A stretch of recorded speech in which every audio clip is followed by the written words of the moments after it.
Americans who visited Europe, what was your biggest WTF moment?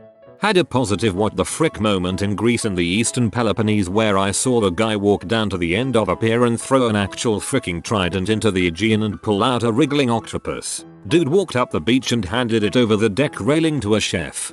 You fricking saw Poseidon? Spent a summer in Germany. They had the cleanest, safest, best tasting tap water, but nobody drank it and they called it toilet water. Also, the older people in village seemed super grumpy and mean and would never smile or respond if you said hello or good morning, but if you asked them a substantive question, like how to get to the museum, they would spend 15 minutes telling you the fastest way to get there, the scenic way to get there, everything interesting you should do on the way there, why that museum isn't actually that good and you should go to this other museum, other museum, other museum, other museum, other museum, other museum, other museum, other museum, other museum, other museum, other museum, other. About the water, we do drink it, but usually most people prefer sparkling water which you can buy at the shop, or you have a soda stream. Funny enough, my biggest WTF moment came from an American. We were at a restaurant in Cinque Terre, Italy called Trattoria del Billy. About halfway through our meal, I overheard a guy with a Tennessee Arkansas accent say, verbatim, in a frustrated tone, "You need to speak more American," to his waiter. "This isn't Rome. This isn't Venice. It's a small town called Manila. The odds of finding someone fluent in your language are drastically lowered." However, this guy was pompous enough to not only continue to berate his waiter, but then tell the manager who came around that he needs to hire someone who can speak American in a foreign country, of which he obviously speaks zero of their language. Seriously, WTF. One time in Rome, it started pouring. As I sought shelter, I saw an older man selling one single umbrella. Strange as it was, I needed that umbrella, so I haggled with him and settled on €3. He had the upper hand in that transaction. I wander over to a coffee shop to dry out for a little bit. When I go to leave, the umbrella is no longer in the bucket by the door. Upset at myself for being so trusting, I head into the rain again. Guess who I see? The same old man selling the same umbrella. I try to confront him about stealing back my umbrella, but he claims not to remember our interaction at all. It's pouring and I have a number of miles to walk, so I go through the same charade with him again to re-procure the umbrella. At least this time he took €2. That is an old scam tactic. Going to a soccer game in Italy, when buying a ticket, they needed to know which team I was rooting for to determine where I could sit. Then, during the game, people were setting things on fire. Went to Sweden on a vacation package. Stayed at a wonderful historic hotel for part of the trip that had a restaurant inside of it. Part of our package called for a free dinner at the hotel and we had asked that it be the night we arrived. We arrived and got settled in our room and then went to check out the restaurant. As soon as we walked in, there was no one there, only a hostess. She immediately said they were expecting us and we could sit anywhere. There was no one else in this gorgeous, ornate restaurant. A waiter came out and said they had prepared a special meal for us. We asked why it was so empty and he said the restaurant was closed one day a week and today was that day. We were shocked. We apologized profusely and told them that we had booked through another company and would have just scheduled it for another day. He said it was no problem and we had some free extras such as wine and dessert. The main course ended up being a huge piece of meat, which we jokingly said must have been because we were big fat Americans. No one rushed us. We had a great time, and after we left they closed the restaurant for the night. It was a total WTF moment because if you booked something like this in America, they'd either force you to reschedule or just have the restaurant closed with no explanation. Went to Dover, England and saw motherfricking castle. The newest section was built like 300-400 years before my country was founded. Turned a corner and the next part was 200 years older than that. 10 minutes later walk up to a Roman lighthouse built 2000 years ago. Damn. 2000-year-old Roman column sitting half sunken in a dude's yard, and he was just mowing around it like it was an old stump. You saw a bird table. We were driving through Spain, and to the side of one of the roads, we noticed these massive bird nests in the high-power electrical towers. They were at least twice the size of eagles' nests that I had seen, and there were so many of them. Then we saw these giant birds in them. We stopped by the side of the road and tried to take some pictures. Didn't have a great zoom lens, sadly, but no one else was stopping. It was so odd. We are accustomed to at least a few people stopping to watch the osprey, eagles, or other birds where I'm from. So a few days later, we are chatting with a German tourist, and we bring up the birds. I think she thought we were joking until we pulled out the pictures. Then she started laughing. Storks? Those are storks. Of course, don't you know that? They are everywhere and such a nuisance. Don't you have storks in America? Well, no. Then she looked confused. Well, if you don't have storks, who brings the babies in kids' stories? Storks? How does that work? And that was when we realized that the story of the storks makes a whole lot more sense when storks are nesting on every chimney, tree, or tall place. When I visited Prague and water cost 2 crowns and beer cost 1. My uncle went to the Philippines and a double whiskey and coke cost less than a single, because whiskey is cheaper than coke. Every meal in Paris taking 3 hours. I loved the culture and I'm all about eating a relaxing meal, but sometimes it was just like WTF when we were on a schedule and had to meet up with a tour group or had reservations for something. Try getting your bill when you're in a hurry. Impossible. Feeling proud of myself for eating late, like a local, at 2100 hours in Lisbon only to walk into a empty restaurant. By the time I'd finished eating at 2200 hours the place was full. That's only Southern Europe, though. Here in Germany it's more like 1820.00. A normal, not bar or snack fast food like restaurant will likely close at 22:23.00 and close the kitchen about an hour or so earlier. I was in Scotland this summer and in Edinburgh I asked someone for directions. They told me just go past the Tron in a very thick accent. Though she was saying train except while walking to the train I saw earlier I noticed a bar called the Tron. In UK, we navigate by pubs. My American friends who visited the Netherlands, completely surprised by our bicycle things. So many bicycles everywhere. B. Everybody riding without a helmet. C. So many different bicycles. While in Amsterdam 2 years ago, saw a woman with 2 kids and the wheelbarrow contraption at the front of her bike, and a baby strapped to her seat behind her, not a helmet in sight. If she tried that in Toronto, city councillors' heads would explode en masse. I was a military brat living in Belgium when I saw a commercial on AFN, Armed Forces Network, that gave new arrivals to Europe a quick rundown of things. The one thing I learned and that has stuck with me is, no right turn on red. For me it was a lack of insects in England. Not that they don't exist, but I'm from Michigan with lots of swampy land around me. When I showed up at my dorm and saw there was no screen on my window I was just thinking about all of the bugs that are gonna get in my room. I got one fly the entire month stay there. Yeah, if you leave your window open at night with the lights on you might get a couple of moths and the occasional spider, but we're really lucky with our relative lack of biting insects and flies. It was subtle at first, but it eventually boggled my mind how old everything was and it was still integrated into everyday life. Like in the UK, drinking in pub that had been in the same spot since the 11th century, or eating dinner at restaurant in an 18th cathedral, or in Prague going to club in a 14th century stone cellar or staying a hotel brewery that had been operating since the 15th century. The oldest building in my vicinity is from the 1750s, which is prehistoric by US standards. But, like, someone in Europe sees a building that is half a millennia old that no one is using and they're like, let's turn this into a disco. I loved it. I live in England and the village near me has a pub from the early 1700s that's seen as modern because the village itself and the surrounding buildings and other pub is from the pre-Doomsday Book era, 1086. I forget sometimes just how old this country is.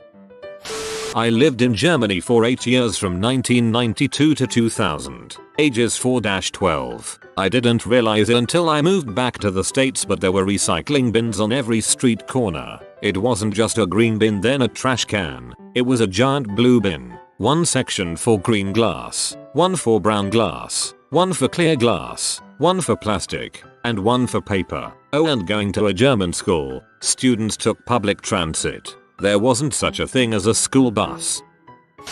Beer tap in the uni cafeteria. Drinking one beer with your lunch from time to time is not considered special at all in Germany. Drinking 2 beers every day for lunch makes you an alcoholic. how easy and unencumbered by useless bulls most things are. Getting on a 5:30 train from Brussels to Berlin, show up at 5:20, and get laughed at by the Germans who will finish their beer at exactly 5:28 because they know the walk from the bar to the platform is 1 minute and 57 seconds. In the States that would require showing up at 3:15 because of at least 4 security checkpoints and 8 lines of people who can't figure out how an escalator works. At a lake retreat in Germany, kids playing in around the lake naked. In Amsterdam I saw a guy get jacked in the head with a bottle, take 2 steps back and then pass out. All his friends scattered. Then the 2 old men shop owners were like, lol, kids, am I right? I am from the NYNJ area and have seen firsthand how out of control sporting events can get. Guys, mostly, getting drunk, vandalizing property, throwing cans and bottles, fighting, etc. So when a group of friends went to Germany for Oktoberfest some years ago, we also wanted to see a football, soccer, game. So we got tickets to see Bayern Munich versus some other German team in what, I think, was a meaningful game. We went more for the experience versus being huge fans. Game is great. I think the score was 5-1, so lots of action. The energy in the stadium was undeniable. Fans singing, jumping around, yelling for the entire game. Game ends. Munich wins. Begin the march to the subway station. Virtually an entire stadium, it seemed, exited to go to this one nearest subway stop. There are 4, maybe 5 cops standing at the entrance steps. Oh, this is going to be a huge problem. Thousands of people, lots of them intoxicated, heading toward these 5 cops at this one exit. It's going to be a disaster. Some guys start to pee on a fence within their view. What are they doing? And then, as we watched nervously, the crowd reached the cops and just stopped. Everyone stopped. No one fought. The guys pee finished up their business, zipped up and joined the queue. Cops let enough people by to fill the first train. Then the rest stopped, and so on and so forth until our group went. It was incredible. That scene couldn't happen in America. Maybe this was an anomaly, but picturing an event at MSG, there's an army of state troopers to keep order, in addition to local cops, undercover cops, event security, etc. And brawls and things still erupt with regularity. This was amazing to us. We still talk about it years later. That was some respectful, organized and orderly crap. The urinal type things in Amsterdam were interesting. Also the way English people say urinal. Paying to use a public restroom. I get why though. Just a horrible feeling if you really had to go and you don't have any change. Every night in Spain, around 3 AM, this massive fleet of street scrubbers, vacuum mobiles, and water hoses appeared and cleaned the entire city for about an hour. It was like 100 people every night just cleaning the city. The following morning, all of Salamanca was spotless. That crap was magical. Salamanca is beautiful. This is the best bratwurst I've ever had, and this is an airport. Cologne train station bratwurst takes some beating too. 1. I went to the Netherlands for a music festival over the summer last year. The night before I went to a show and met a Scottish guy who came over and said, "You look American." I replied yes and he immediately started talking about American politics and the military. It was weird how he assumed I was completely knowledgeable about all upper level government doings, but otherwise was a chill dude. 2. The fact that there's no AC. I didn't realize it wasn't standard and was melting in my hotel room. 3. How uncommon asking for ice is. I've never gotten stranger looks when I would ask for a drink with some ice. One person at the festival had to confirm she understood me lol. I stayed with the family in France for a week. The first thing the son did when I got there was to show me their American refrigerator. I was confused at first because it was a Samsung, but what he really meant was it had an ice machine. He was so proud to have it. I was happy to have ice for the first time in 2 months. In Scotland there was a bomb threat at a local gas station. The news anchor that was covering it interviewed locals about how they felt about this terrifying event. Every response fell along the lines of, "I don't know much about that, but I'm sure the government is taking care of it." Back to my day. The faith in the government and not wanting to button blew my mind. I was in Italy and wanted to grab a bite and a beer for some lunch. I left the flat and I was flabbergasted to find the entire town was empty. Everything was closed. Not even the neighborhood dogs were around. Lived in Italy for 3 years. Definitely took a while to adjust to this though. And you also learn the specific times for places you want to visit since they all close midday for a few hours. In Italy there is virtually no threshold for how much distance should be left between a speeding car and any obstacles, including pedestrians. It is zooming past. A bus driver will rush down a narrow cobblestone street with about a centimeter to spare between the sides of the bus and any parked cars, walls, ancient monuments, or playing children.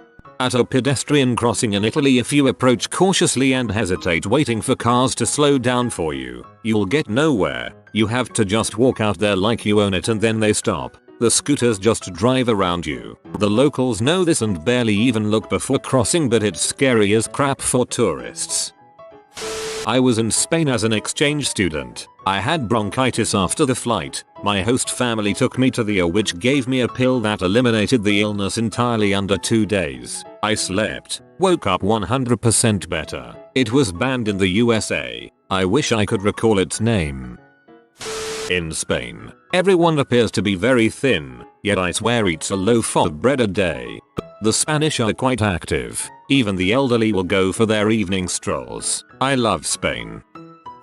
When I visited the hospital and had x-rays done, spoke with 2 doctors and was triaged by a nurse, all with no health insurance, and my total bill was 24 euros. Then I had to pay 10 additional euros for some painkillers, again with no insurance or anything.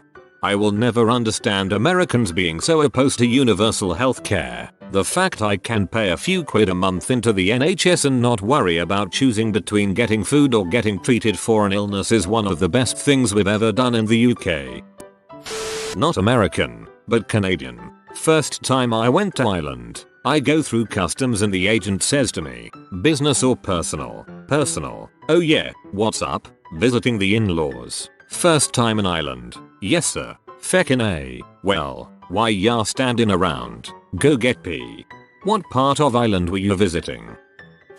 Seeing an elderly Chinese tourist pull down her grandkid's pants so he can take a crap on the sidewalk. It was in the entrance of Disneyland in Paris. Google spot the mainlander. Germany. Went on a road trip to Hamburg with my friend and her parents in their tiny little car. Dad drove us to the red light district and insisted that we go check it out. Left his wife and 25-year-old daughter in the back seat to ogle H through the glass. WTF? Hans? In Venice I saw someone's dog poop in front of 2 900-year-old churches and then they didn't even bother to pick it up. 1 poop equals 1 respect. Went to Spain. They weren't speaking Spanish. I learned that Catalan existed. This was years ago. And Galician and Basque. So 4 proper languages, including Castellano Spanish, and a lot of dialects on top. I went to Portugal and Greece and they offer beer at McDonald's. Awesome. And I'm not talking about a no paper cup, I mean a glass of beer. I was in Spain and I saw a group of American tourists wearing sombreros. I once saw a reality TV show where a family visited Japan and the dad kept saying gracias to everyone. His daughter explained that her dad's default is to speak in Spanish to any foreigner. Not even good Spanish, just basic words like a tourist talking to someone in South America. At pubs in England, youngish guys drinking bottles of Budweiser. People walking around drunk and nobody doing anything. Like we're just going to leave this person blackout drunk on the side of the walkway? The littering in a lot of places really blew me away, especially France. Part of this is due to the amount European smoke, I guess, because at times in Paris the cobblestone felt paved with cigarette butts. The quality of your fast food surprised me. Everything from the street vendors to chain fast food like McDonald's was better quality than anything I'd gotten in Canada. The people at every tourist site trying to sell you their crap was new to me. Knew it was coming but was still surprised by how widespread it was. Really took me by surprise when I saw some of them pulling their water bottles that they sell out of the sewers in the morning, though it makes sense in hindsight. Prague was even cheaper than what I had been told. Was great to be eating like a king without spending much, which was refreshing after some of the more expensive countries. Munich blew me away by how well culture and modernization were integrated. Definitely my pick for city I wanted to live in the most. I lived in Spain for 9 months at one point and was trying to get to the supermarket in the middle of a weekday and the entire city center was blocked off. I had to park and walk a ways and discovered that they were having a giant block party, kegs and all, around noon, celebrating the town's new garbage trucks. I love Spain. Public urination is not uncommon. We might still get fined if a police officer happens to be around and you pee on a building or something. It's only a fine though. You're not going to be put on a craxical list like some people in the US have been put on, apparently.